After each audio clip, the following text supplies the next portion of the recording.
does that. Well, this one was good today, too. What? One Kathy coming back from that one Kathy? She's coming back Friday, she said, yeah. Oh, okay. Because there were two other ones. That one was no good at all. And then that other one, your mother was mad because it's supposed to be changed, this bag is supposed to be changed twice a week. And then she said, that's tight, Jeff, that's good. So she didn't change it. And she was real nice, though.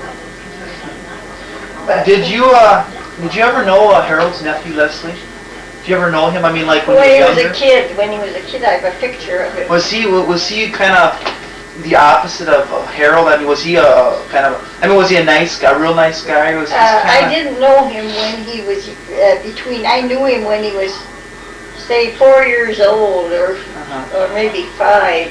But then all those years went by where you never... there, and they had him dressed so nice. And I have a picture, a birthday party with Bobby and I, and he was there too at that 4th of July. It was in Vivian McGaw that we went. They lived kitty corner from Millbrass, and we lived in that same block, not too far. And then we were invited to that party. But you never after... No, then I didn't know. And then when he was 13 years old, his mother divorced his father. Mother had divorced his father. And then she worked at the rug factory in Minneapolis. That used to be where they'd make rugs out of old material. You could send sweaters or anything, and they were pretty rugs. What was it, chenille rug factory or whatever, anyway. She worked there, and then she must have had an apartment. And I bet Leslie was with them then. Because anyway, then he told her, well, he went to her apartment at noon. He wanted to make up again with her. And then he shot her, and he killed himself. Who did? Leslie's father. Okay. And that must have been rough for him. Yeah. I mean, it's bad enough that is, wait, okay, he killed himself. He killed himself. Okay, I was thinking he killed her. Yeah, no, he killed her and then killed himself. But so then he went to stay. So then he killed her and himself. Himself. Okay, now that must have been really hard. If Leslie found him, I don't know. I don't remember what happened there. That must. Think about that in a case like that. Now, why did he have to take her with him? If he was so fed up with life, why didn't he just kill himself? Yeah. And you always read about that, though. It's always I know, and then the Millbridge took him, and they sent him to school, one of those religious schools. Oh, yeah. They sent him to that, and... I suppose they figured that in a situation like that, that's probably what he needed. Yeah. So anyway, I think he was doing quite a bit of drinking when he was about 20 or so. Yeah. I didn't hear much about that either, because Harold never said anything, and I suppose... Was he very close to Harold? I mean, did he treat him like... I mean, to Leslie, was Harold like his big brother in a way? Harold was pretty close to Leslie. Yeah. Well, of course, there were all that big family. I think there were 10 or 11 kids in their family. And they all had so much... But Leslie, he's not even blood related to us, right? Because... Well, he's not. Okay, well, Harold wasn't blood related. No. Just by marriage. So Leslie, and then Ilo told me that his wife was such a spendthrift. She spent so much. You saw his wife too. Oh yeah, I met her. Yeah, and. Well, he used to shop at Country Club. Yeah, so you knew. I didn't remember that, but Steve. Oh yeah, Steve always used to talk to him. Yeah, he liked Steve so well. Oh yeah. And so first. She came in with a cane, and after what he did, didn't he? Yeah. Yeah, so I thought he was nice. I tell you, I thought he was a nice guy, and I was shocked because we were just sitting there. We were talking because didn't he have a job up until like he was so old, or how old? Oh yeah, wasn't he a salesman or something? Whatever. And he goes. He made good money. And he was talking, and that's what's kept him going. He said keep him busy and whatever. But I was shocked the next month to find out that he had died. Yeah, I was surprised too. Because I remember he made the comment. It was at the church. They were talking about Harold and stuff. He goes, Harry's probably going to be next. Yeah. That's what he said. And wouldn't you know, he's the one who said it, and then here he was the next one to go. Yeah, that was really something. Oh, by the way, have you heard how Harry's doing? Because he didn't look good at all last year, and he had. Ilo said it's so depressing to go there. Why? She's like a vegetable, kind of. And her son, You mean Harry's Harry's wife. Okay. Oh, she's still alive. Yeah, she's still alive, and then she sits there in the chair. They do everything for her, and I don't know if sometimes they feed her. I think too, but anyway, they have this one son, Clement. Oh, okay, yeah. He's the one that was the bank or whatever. Right? Didn't he work for the bank and after? he was so horrid. He was so horrid. Ido told me that too. Clement was so horrid. Yeah. And even the doctor, he got $3,000 or what was it? Anyway, he saw a whole lot of shares the doctor left him. And after a while, he said, "I wonder if I made a mistake reading that to him." Yeah. Because he was so cocky and so horrid. But Harry and Harold, they're almost. In contrast, they were just completely different, weren't they? I mean, Harold was a real loving, caring person, generous, sincere, and Harry was almost the opposite, wasn't he? Harry cold, liked maybe? To argue. I went out with him, I don't think once or twice. We went to a dance in America, and gosh, they looked so much alike. And after a while, they didn't as much anymore, now in their old age. Harold looked much... Well, Harold, like in those pictures, like Greg made the comment, like Harold stands up straight and tall, and Harry's just kind of slumped over. Harry's eyes are so bad he can't read the paper anymore. Oh, yeah. Now I haven't talked to Isla for a while, so I suppose he's the same. But anyway, to go there then when he can't hardly see, and then she, the son was a counselor at some high school after he was in the bank and kicked them out, and then he must have gone more to school and was a counselor in Iowa, I guess it was, or Illinois, and then he quit his job to come home and take care of his folks. I suppose they had a lot of money, and so she said that feed her. And then ask her this or ask her that. Well, she's just nothing. It almost sounds like the way it was played with Evie in a way. Wasn't Evie really almost helpless, basically? But she was, her mind was good. Yeah, it's just that she couldn't really do for herself. No, I built it, everything for her. Tried to rope around her to get her in the tub to help pull her out. You talking about Evie? Yeah, Evie. No, with Evie though, who was it that said, was it Chuck or whatever, said something about, really, if she would have been... suicide. Yeah, if she would have did more for herself, I suppose she almost she got into that habit of having Bill do everything for her. If she would have I mean, really, what did she really die They from? went to all the doctors, and always changing doctors. And they never could really find anything. Walk a block exercise, exercise. So I think that's true. She probably did herself. They had the car, if they wanted to go someplace, hop in the car and remember, for my graduation, I don't think they came for my graduation, because I think she was, that was just before she died. That was 7 months. Well, my graduation was June, and she died in February. So I think she was so bad that they couldn't didn't come. Yeah, I got a card from them, but they didn't come. But, they were there for Kathy's just briefly.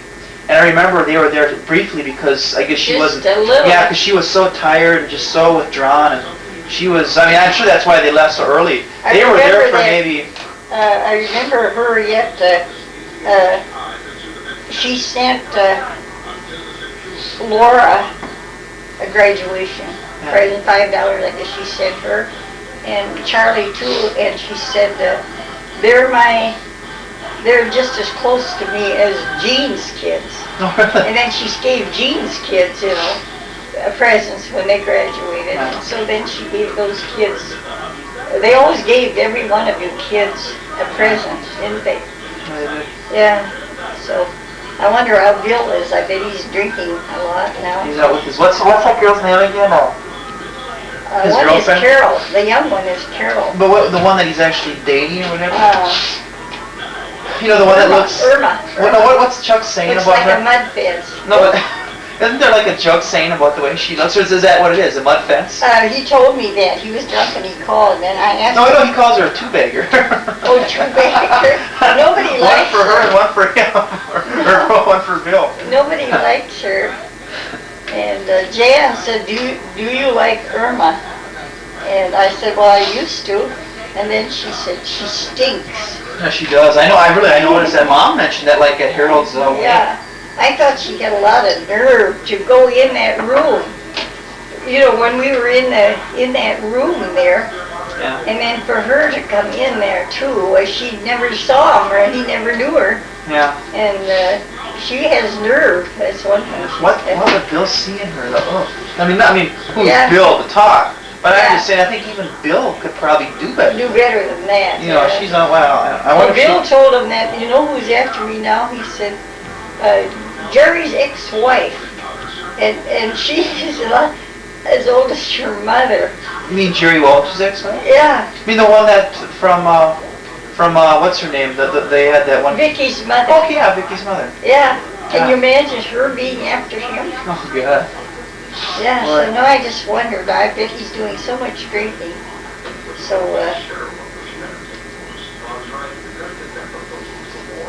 You always liked Bill? You always thought he was... I always thought Bill was real nice. I liked Bill. Not like I liked Harold, though. Yeah. Harold was so... Nobody could help.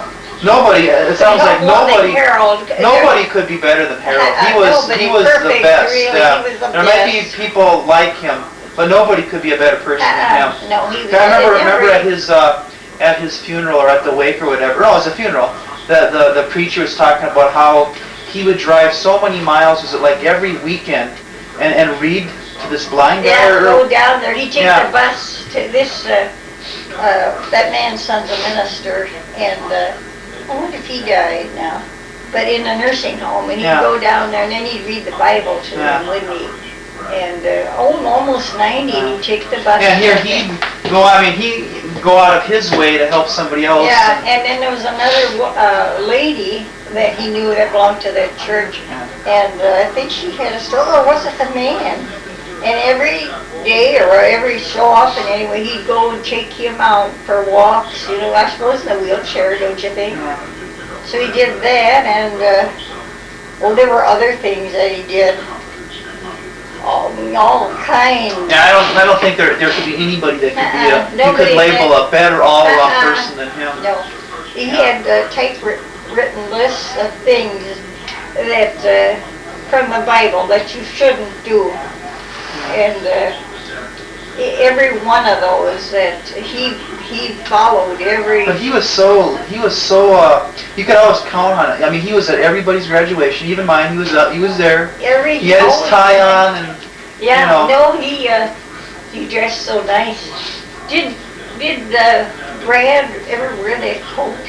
That smart coat of his? Boy, I'm not sure. Greg wore one of his overcoats though. And as a matter of fact, this one guy, he bumped into this guy at the bar. The guy put a cigarette hole through the coat.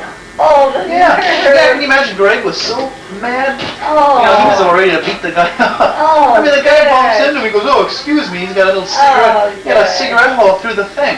And that was a nice coat. I would've think made me so mad. he paid a lot of money for his Yeah. clothes. Well, you could tell, he always, well, the tie, all his dress was perfect, the tie was just perfect, Yeah. you know. After a while, he was spilling food on his tie, Oh, yeah. and Jan would tell him, he'd get dressed, you know, to go someplace, and then she'd tell him to change his tie, because he had a head. Suppose he kind of had the shakes on us, right? You're Because like you could tell like with unsteady, his, his writing, yeah. with his writing, so Yeah, suppose, he you know. couldn't anymore, so anyway, no, I never knew a finer person than, he had no meanness in him. I wonder what he would have thought of Jerry and Jan. Yeah, But really. He was on to him. And how they went in the house. Well, yeah, you want to know something? Who's to say that he's not looking down right now? Yeah, and seeing all this looking at stuff. him, You think yeah. about that. Could be. You know, that's true. So You know, I mean, it's not that's true, but I mean, it could be It true. could be. You know. I wouldn't be surprised at all. And he's It's probably, not- I bet he's probably just shaking his head. He's probably thinking, God, and I thought this guy, whatever, you know. Yeah, well, no, he cheated at Scrabble. Ilo is sharp. She's 85, but she's sharp. And then she told me that they. How's Ilo doing? Is she doing really good? I mean, in terms of, she doesn't have any serious health problems, does she? I mean, no, I don't think she does. She seemed she had taken the bus down. I mean, like she's got probably a strong heart too, maybe, or. She must have, I think, because 85 and. She lives by herself. She got that apartment, though. There's a store. But you've always liked Ilo, right? I knew Ilo for about 4.5 years when we were kids. Okay. Because I was 4.5 when we moved there, and then I was 9 when we moved back to Plato. And so that she was Gladys's best friend. I was in the grade that I was supposed to be, and Gladys lost a year, and then Ilo was between, so she was in Ilo's grade, and then they were really close friends. So I mean, you've always liked her. I'm not trying to get you to say anything negative. No, I always liked Ilo. Yeah. Why don't you tell me the story about that? When you were a kid, you ate a worm or something? Didn't you eat a worm when you were a kid or something? I remember eating a worm. I remember there was always a story that you ate a worm or something. For a nickel or something? No, it wasn't me. I remember going to their house after we moved away. This must have been... Or somebody tried to get you to eat a worm or something about a worm. That I can't remember. No? But I might have told you that before and I forgot. But anyway, I always remember we didn't dare to steal. Grandma said, don't steal. And so here we... You mean your mom or your grandma? My mother. Okay. My mother, And so here we were, and I had to go to the toilet. They didn't have the toilet inside. They had a big brick house, but the back house was out there. And I went in there, and the thing in those days was to have paper dolls. You cut like Sears Roebuck catalog, all the colored ones, like all the babies. That'd be clothes for one kid. You'd pile them all up. You'd have a shoebox, and then you'd have the mother and all the colored ladies' clothes. They'd be for just one woman. And the man, that'd be the father. There'd be another one. And I went in their toilet. Near they had a Sears Roebuck catalog, and I saw these beautiful colored pictures in there, and I wanted them so bad. And but I was smart. I talked myself into. At first I thought it's stealing if I take it, but then I talked myself into that, and I thought, well, they can't use the colored ones anyway to wipe their butts. So I tore the colored ones out and I folded them and I put them in my sweater pocket. I told Ilo that the thing that happened to me. We used to sit on the grass, and there's some wild little plant little bitty things about this big that you could pick. We called it sauerkraut. It wasn't sauerkraut, but we would pick off those little things and eat them. And in the city, I would never do it. Or where dogs are running, I wouldn't do it. But anyway, we did that. I don't think they ever came. Well, they didn't have a car, I don't think. Harold's father was an alcoholic. That must obviously, it sounds like, well, I guess that's not even related to us, so is it? I was going to say it runs in our family. No. But back in those days, that must have been a very common thing. Yeah. Because you always hear like, well, my great-grandfather was an alcoholic. They drank. It sounds like back in those days, drinking was the thing to do or something. Yeah. Anyway, Harold's father did all kinds of things. He was into all kinds of stuff. You were never a drinker, were you? Seriously, you were never. No. I think my mom gets that from you, because she doesn't drink at all. No, I don't. She might have like on Christmas Eve, like Roger might say. I drink a wine. Yeah, a glass of wine. I drink the wine here because he wouldn't buy it, but I can edit that out. no, but I wouldn't show that to you. no, but I really don't. You've never been a drinker, really? No, I haven't. And then like your grandfather was a drinker. Well, you see, I bet Chuck and Greg get that from their grandfather. They've got the genes. Yeah. They've got the genes. Yeah, I honestly believe drinking runs in the family. I think sure, it does. because then you have two We got two grandfathers that were alcoholics. Yeah. And we're talking probably like, like Grandma Hoggy. Or Grandpa Hoggy, not Grandma Hoggy. Yeah, he was bad. Grandpa Hoggy, he was... really bad. Yeah, he was He really beat bad. her up. Yeah. Your grandmother wouldn't lay a finger on me. He was never mean to me. And, but I always used to want to join. Did you ever fear that he would, or were you confident that he never would? No, I was never afraid that he never. In other words, you never worried like, well, he might. No. He always claimed that he wasn't a drinker. And he said, well, I go to work every day, don't I? And sure he did, but then he'd give me his paycheck, he'd give me the money, but then he'd come back for it, before the next paycheck again. Well, then he'd... Was he a strong person? I mean, was he like a good build, or like oh, yeah, Chuck? very good build. He wasn't, was he a big guy, or just kind of medium sized? 5'10".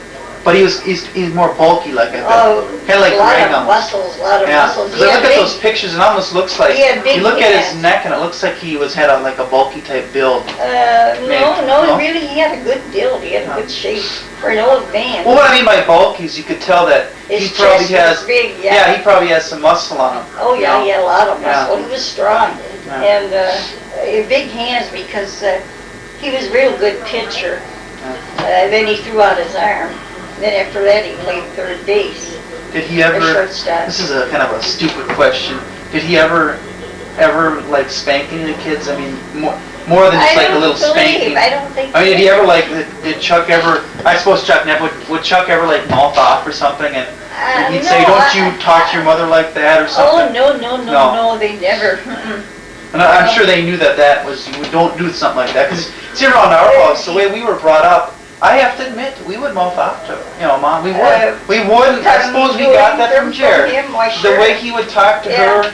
I remember I'd always say, you bitch, or whatever, or blank you, or all this stuff. And I suppose I got that from Jared. Yeah. Oh, sure, you did. Now that I think about it, it was really terrible to talk to her like that. And of course, I have to admit, I think it's probably been 4 or 5 years since I've ever said anything in like a serious swearing manner. I might have said, "Oh, shut up" or something like that. But I've never, in the last 5 years, I don't think I've ever like said, "Well, blank you" or whatever. Because I just don't think you don't gain anything by saying, "Oh, blank you" or whatever. No. They never. They would never mouth off. And the kids, like Chuck, I don't think he ever had a cross word. He'd say, you should help your mother, or stuff like that. You should help your mother more. But he would help with the dishes and hang out the clothes. I was a washer, like your mother, like to wash, have everything clean all the time. And he didn't believe in that. He said, you wear out the clothes that way. Wash it. I think you do it too. And so he would hang, and then there'd be all these white socks because Janet lived with us too, and then they'd get dirty. Think how many socks. Ooh, that scared me. With Chuck and the two girls, that'd be 4 times 8. That'd be over 50 pairs of socks a week. And I washed a couple times a week, and then I take. You? Keep them strong. So anyway, the day before he died, the Sunday that he went out to Blanco, and he died the next day, And then he's gone, so I'm gonna wash quick, And so I washed, and then while I was hanging out the clothes, there were kind of hard little snowflakes coming down, and then I was thinking to myself, 6 days shalt thou labor and do all thy work, but on the Sabbath you shouldn't do anything, I was thinking of that. And so anyway, and the next day was so nice, but it was windy, real windy. So that was... After he died, who probably took it the hardest of the kids? Was it probably Chuck, because he was the youngest? I don't know. Or they probably all maybe took it in the same. About the same, Yeah. I guess. Nobody took it really hard. I'm sure they all took it really hard, but I mean, nobody just couldn't get out of the. Your mother was, she had a new coat. She let me wear that new coat, but it was so hot that day.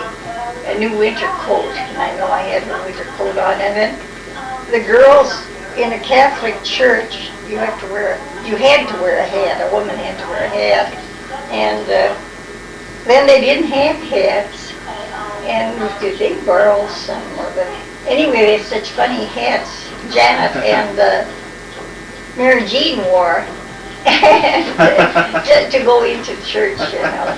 So the Welches were so good that time. Jack's sister and the brothers, they made the arrangements and everything, so that was all done. And Harold was so nice. He came to the city and he got us.